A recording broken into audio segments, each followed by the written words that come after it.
Ya, bertemu kembali bersama Dedi Vicky di sini ya. The Maestro of Teaching People ya. Sangar. Ini kalau kalian lihat Dedi sekarang sudah punya mikrofon ya. Tes tes. Wah, keren ya. Ini walaupun memang sekolah kita tidak ada pemasukannya ya, tapi kita berusaha memaksimalisasi apa yang kita punya untuk kehebatan dari sekolah maghrib ini ya, biar maaf ya, kumis Dedi ini kadang gatel ya. Lanjutkan ya, supaya sekolah ini semakin maju ya, semakin banyak yang bisa ambil manfaat dari pelajaran Dedi ya. Walaupun sekolahnya ini pelajarannya satu, gurunya satu ya, sebenarnya banyak gurunya, cuman dia setelah apa ya, tahu ya sekolah maghrib itu seperti apa, pada resign, padahal belum kerja kok udah resign ya. Oke, kali ini tapi Dedi hari ini kesal ini ya. Jadi kenapa kesal ya? Ini Dedi melihat satu video yang ada di internet yang membuat Dedi kok kesel ya. Jadi kita nggak usah basa-basi, langsung aja masuk ke pelajarannya ya. Oke, nah ini kalau ada foto ini langsung hormat. Ayo, semua hormat, ayo.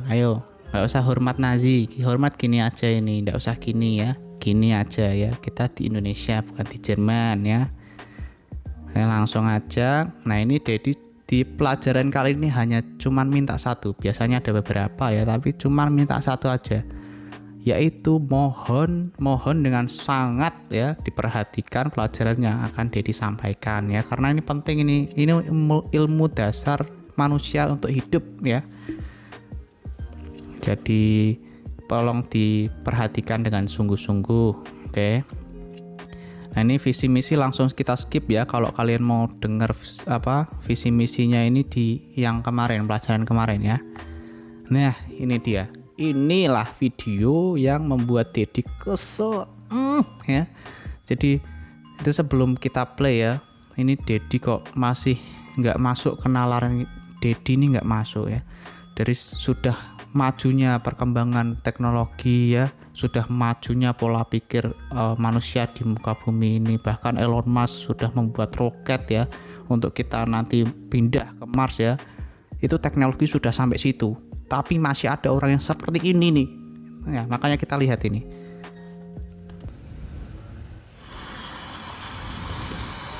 Nah itu dia, sepotong aja, karena kalau ini Dedi lanjutkan, ini tuh sebenarnya videonya mengerikan ya.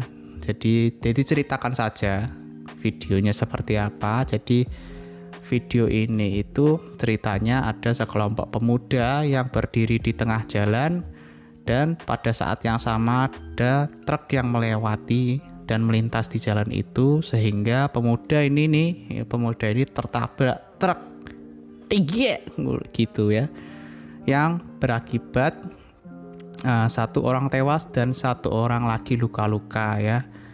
Nah satu orang luka-luka ini, luka-lukanya adalah jadi biji atau testisnya itu pecah ya. Ini misalnya testis tabrak lah, biar gitu ya, pecah. Nah tapi punya usut, jadi ini bukan kecelakaan biasa ya. Kalau kalian nganggap ini kecelakaan biasa, ternyata tidak. Itu juga yang ada di pikiran Dedi. Tadinya Dedi mikir oh ini kecelakaan biasa lah, maksudnya tidak diinisiasi atas pikiran yang aneh-aneh, ada orang nyebrang ketabrak gitu. Tapi punya usut, si kelompok pemuda ini dia sedang melakukan challenge ya, challenge yang ada di internet khususnya TikTok. Yaitu challenge apa? Pasti udah banyak yang tahu ya, adalah challenge malaikat maut ya. Ngeri. Mosok kok malaikat maut di challenge ya, langsung dijawab saat itu juga sama malaikat maut. Lagian juga malaikat maut ini kan lagi sibuk ya, dia kan lagi standby di Wisma Atlet ya. Dia udah punya pos di sana, kok malah dipanggil ya sama orang-orang ini ya. Ya udah, akhirnya malaikat maut menjawab challenge tersebut ya. Nah, Ini yang akan kita bahas pada pelajaran kali ini, yaitu judulnya pelajaran kali ini adalah belajar hidup dari yang mati. Mati ya. Dalam kasus ini kita ambil malaikat maut challenge itu tadi, oke. Tujuan kali ini adalah untuk belajar mencari tahu alasan kenapa kita harus mempertahankan hidup ya. Jadi pertama kali Dedi menggerakkan Dedi untuk mengajar kalian itu, Dedi itu tidak pernah ada terfikirkan bahwa Dedi akan mengajar ini, karena Dedi sebenarnya sudah sudah mengira kalau kalian itu sudah tahu gitu alasan kalian hidup, karena itu sangat dasar sekali orang hidup.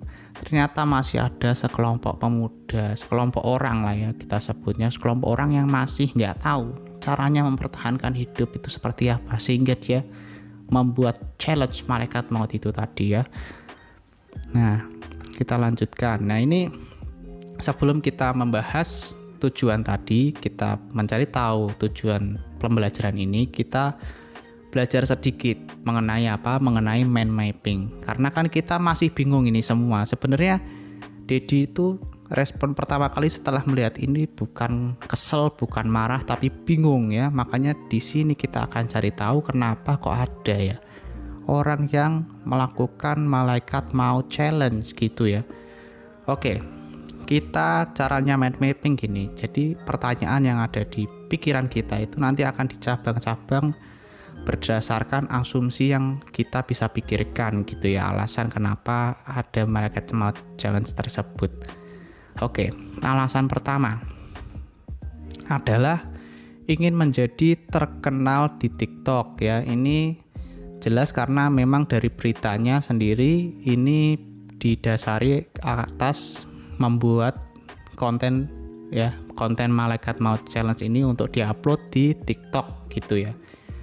Tapi sepertinya gini ya pikiran Dedi mengenai alasan ini. Mungkin saja jika memang challenge itu berhasil ya, tidak meninggal dan tidak gitu ya, itu mungkin saja terkenal gitu ya. Wah, dianggap sebagai manusia hebat, manusia sangar gitu ya, bisa nyetop truk tanpa bantuan apapun.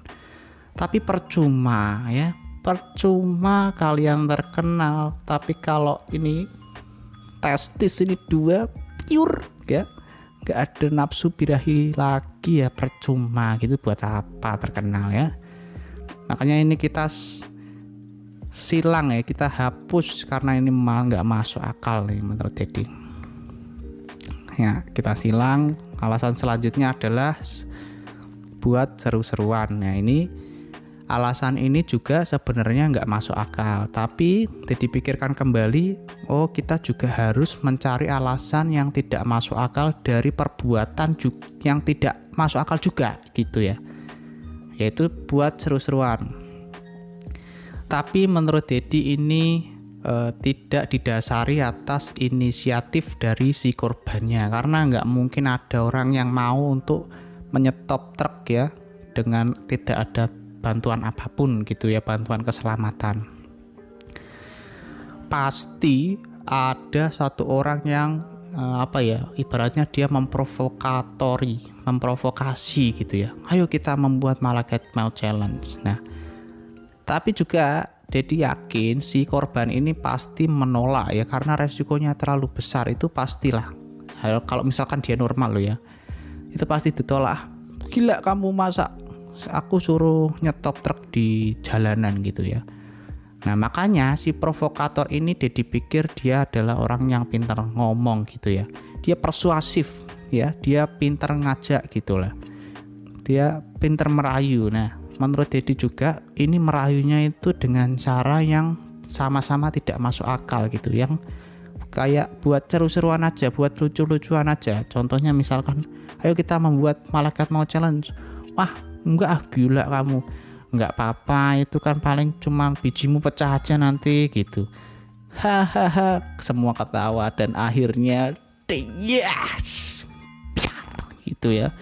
Jadi kalian jangan gampang percaya sama orang ya, apalagi pajakannya nggak masuk akal seperti itu. Makanya ini dicoret karena nggak masuk akal juga. Terus selanjutnya adalah belajar debus ya. Gini, sebenarnya Dedi waktu memasukkan ini sebenarnya bingung ya, dan tidak yakin karena gini, memang debus ini sama-sama aksi berbahaya.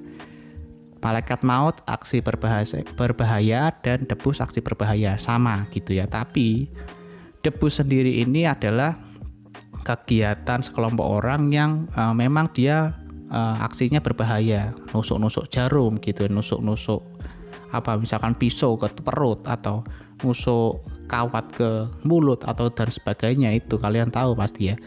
Tapi Dedi yakin debus itu udah ada triknya. Triknya ini tujuannya juga untuk mengurangi tingkat resiko dari apa yang dia lakukan gitu ya. Nah, kalau kita bandingkan dengan malaikat maut dengan debus, dia misalkan apa triknya yang bisa dipakai untuk mengurangi resiko itu apa gitu. Mungkin ini kita pikirkan lagi lah lebih dalam. Mungkin ya, karena kan kalau ditabrak itu kan keras ya, tabrak terkan keras. Mungkin dikasih sesuatu yang membal, contohnya squishy gitu ya, nempelin squishy di depan truk gitu ya. Tapi butuh berapa banyak itu ya squishy, dan ini kan aksinya kan sangat cowok sekali ya, ekstrim gitu. Masa nempelnya squishy gitu kan nggak manly ya, nggak garang gitu ya. Makanya ini juga kita coret. Nah, menurut Dedi ada satu alasan yang sangat masuk akal, yaitu adalah hopeless sama diri sendiri gitu. Mungkin saja si korban ini punya masalah berat di hidupnya, punya masalah yang akhirnya membuat dia seperti nggak peduli sama hidupnya sendiri gitu. Saya mati juga nggak masalah, hidup juga nggak ada guna, seperti itu. Nah, makanya ini adalah alasan yang cukup masuk akal. Kenapa? Karena dari data yang Dedi baca di berita ya. Jadi ini ada berita yang judulnya angka bunuh diri anak tinggi, pentingnya pemahaman realistis dan perasaan ya. Ini menunjukkan dan memperkuat memperkuat alasan kenapa orang itu membuat malaikat maut challenge. Memang kedengarannya konyol, tapi kalau ini benar-benar terjadi ya, hopeless ini sebagai motif dari anak itu membuat video itu, ini sangat miris gitu ya. Ternyata dia mengalami mengalami kehidupan yang sangat berat gitu. Itu kita tadi belajar mind mapping gitu ya, mencari alasan. Nah, kalau masih ada yang bertanya di mana salahnya Ded ya, jelas dong ini sebenarnya salah ya. Walaupun mungkin yang mati kalian sendiri gitu, yang luka kalian sendiri, tapi kalau kita lihat salahnya di mana, itu salahnya adalah terletak pada pola pikir ya. Jadi gini, kalau kalian mati sebenarnya terserah kalian mau mati ya. Kalau bisa jangan mati. Karena apa? Jangan mati karena gini, hidup ini tuh tongkat estafet yang turunkan dari generasi ke generasi. Generasi Dedi mungkin sekarang generasinya yang sedang memimpin, artinya dia memegang generasi yang menentukan generasi untuk kehidupan ini gitu ya. Nah, tapi kan itu nggak selamanya. Generasi ini akan diestafetkan ke generasi sesudahnya atau sebelumnya ya. Pokoknya generasi yang muda.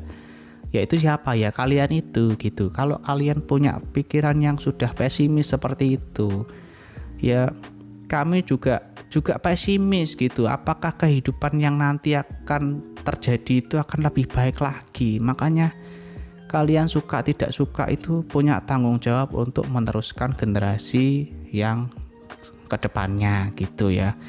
Itu jadi kalian harus meneruskan generasi. Nah, kalau kalian bisa hidup lebih lama, jadi ini masalah di generasi Dedi ini kan masalahnya cukup banyak ya.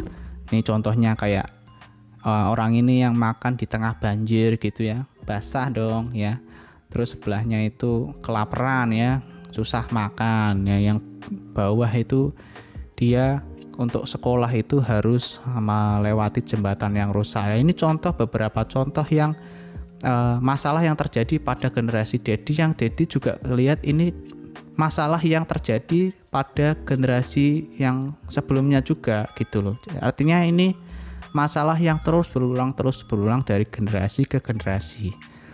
Nah, kalau kalian bisa hidup dan punya prinsip yang bagus dari muda, mungkin salah satu masalah ini bisa teratasi di generasi kalian gitu. Makanya kita ini semua bergantung pada generasi muda ya. Untuk apa? Untuk membuat kehidupan ini menjadi lebih baik lagi. Begitu teman-teman ya. Nah, Dad, misalkan kalian, Dad, masalahku berat nih gitu ya. Ya. Dedi cuman mau bilang, Dedi itu tidak tahu masalahmu seberat apa ya. Mungkin kalian memang berat gitu ya. Tapi Dedi cuman mau ngomong gini, seberat apapun masalah kalian, Dedi yakin ada jalan keluarnya gitu. Jadi Dedi nggak tahu, Dedi nggak akan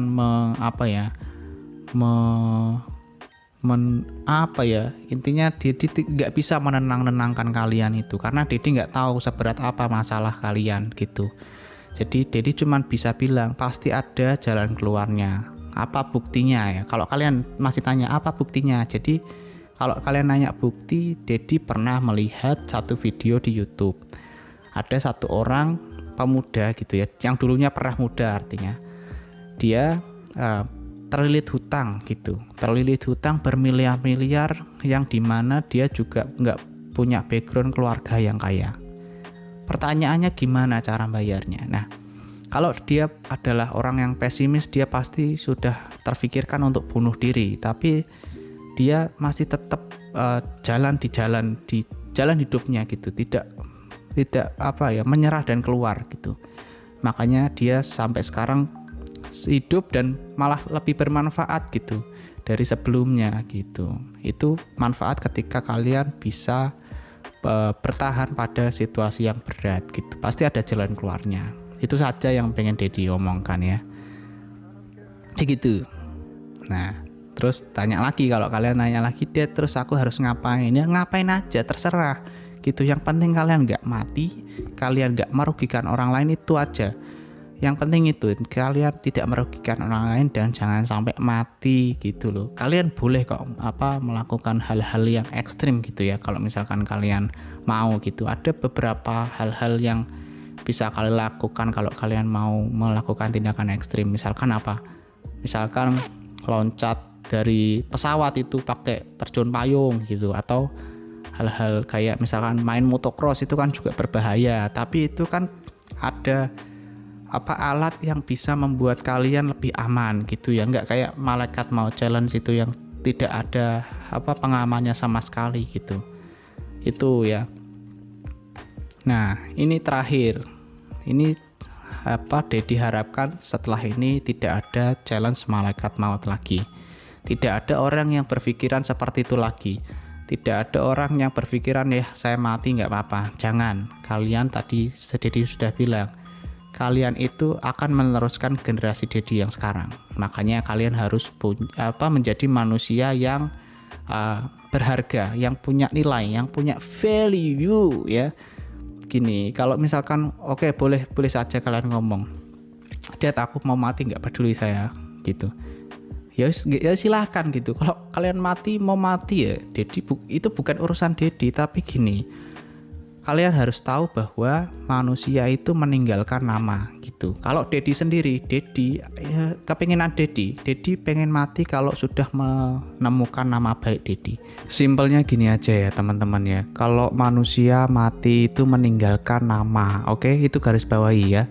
Makanya Dedi pribadi itu pengen ketika Dedi mati itu meninggalkan nama baik gitu ya.